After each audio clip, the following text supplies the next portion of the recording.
Okay, last couple of examples for section 6.6 here.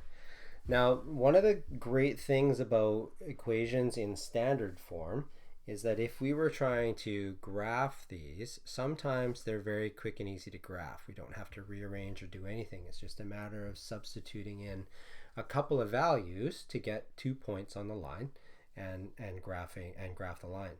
And that's called, those 2 points specifically are called the intercepts, the x and the y intercepts of the graph, where the graph crosses the x-axis, where the graph crosses the y-axis. Okay, so so very quickly, x-intercepts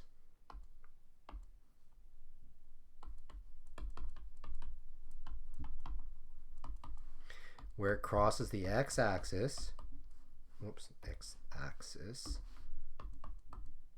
this point has a special property. If we quickly look at this grid here, the x-intercept is where it crosses the x-axis, somewhere along this line. So any point along this axis, let's say this one, if we were to look at the coordinate values of that point, it would be 3, 0. This point would be -1, 0. This point would be -4, 0. You see a commonality between all of these points? This point would be 6, 0. So the x-intercept always has a y value of 0. So if we wanted to, we could calculate the x-intercept by substituting in a y value of 0. And that's what I wanted to make note of right up here. The x-intercept, it's a point that lies on the x-axis, will always have coordinate values of something 0, which means y will always equal 0. Similarly, change colors just for simplicity here. Similarly, if I look at the y-axis, at this point here, what are the coordinates of that point? Well, that's 0, 4. Coordinates to this point, 0, 1. Coordinates to this point, 0, -2. You see a commonality? This point, 0, -4. All the points that lie on the y-axis will always have an x value equal to 0. So again, similarly, like I had up top for the other one, I could say, well, the y-intercept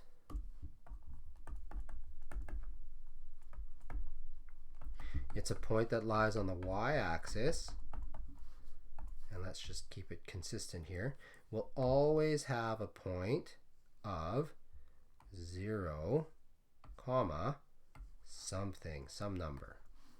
Always, always, always. I gotta erase that because that's all one bracket. There we go. Okay, and that is going to be any point, or not any point. It will always have an x value equal to 0. So if I wanted to very quickly calculate both the x and y intercepts, I could use substitution, and I could substitute 0 for y, that would give me the x-intercept, and I could substitute 0 for x, and that would give me the y-intercept. Now that's a good thing when using general form of or standard form of the equation of a line. The bad thing is that for some people it gets a little bit confusing. X-intercept, I make y equal to 0. Well, that doesn't make any sense. You just have to get used to it and make sure you do some practice. Okay, so determine the intercepts. To find the x-intercept, the point on the x-axis, the line that goes that the line goes through, substitute y equal to 0 into the equation and solve for x. So I take my equation, 2x minus 8, 8y minus 16 equals 0. If I'm looking for the x-intercept, I make y equal to 0. So I substitute in a y value of 0. 2x minus 8. And I'll change it to a different color just so that we can see what's happening here. I'm substituting in 0 for y. Minus 16 equals 0. And I simplify. I get 2x. This cancels out. Minus 16 equals to 0.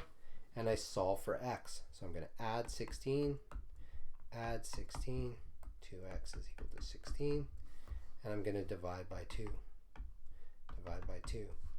X equals 8. So my x-intercept is 8. That's where it crosses the x-axis. If it crosses the x-axis at 8, the coordinate point is 8, 0. So I can very quickly plot that point.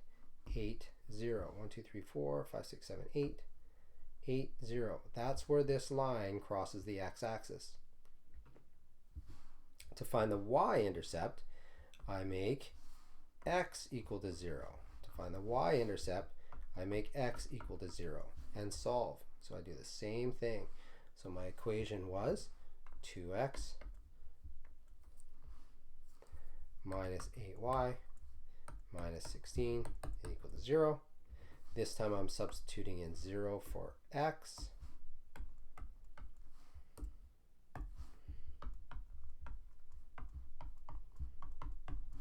And I solve. Those will cancel. I get negative 8y minus 16 is equal to 0. I'm going to add 16, add 16. Those will cancel. I get negative 8y is equal to 16. Divide by negative 8. Divide by negative 8. That gives me y is equal to negative 2. That's my y-intercept. If that's my y-intercept, I know it has an x value of 0. And then I plot that point. 0, negative 2.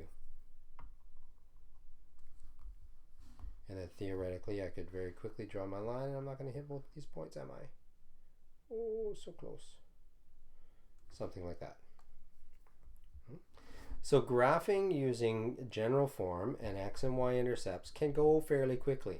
You could always, though, take that and rearrange it into slope-intercept form and, of course, graph it. So down here it says the equation can also be graphed by rearranging the equation from general form to slope-intercept form and use m and b to graph. Use the slope and the y-intercept. So let's rearrange this equation.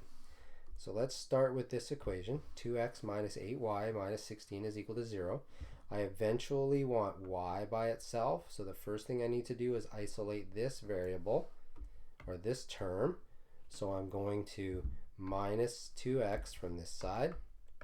And I'm going to plus 16 on this side. And because I do that on this side, I'm going to do it to the other side. These will cancel. That leaves me with negative 8y equals negative 2x plus 16. And then I'm going to divide by negative 8, divide by negative 8, and divide by negative 8. Divide every term. 8 divided by 8, or negative 8 divided by negative 8 is 1. That leaves me y. Gives me negative 2 over negative 8. We'll come back to this in a second. And then 16 divided by negative 8 is minus 2.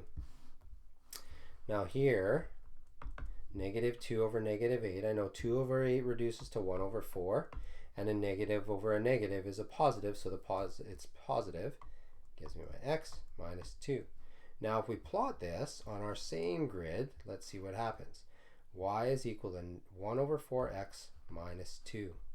Well, lo and behold, of course, if I could draw a straight line through these points, there's my y-intercept, minus 2, and then I go up 1 and over 4. Up 1 over 4, and look at that. We would end up with exactly the same line. Oh, I cut that right on top. Okay, so graphing with slope-intercept form, graphing with xy intercepts, graphing with point-slope form, all get you to exactly the same place. It's just a matter of being able to manipulate and play with the equations depending on what you're given, and of course depending on what you become more comfortable with. Okay? But the only way you can become comfortable with any of this material, well, that's to practice, practice, practice.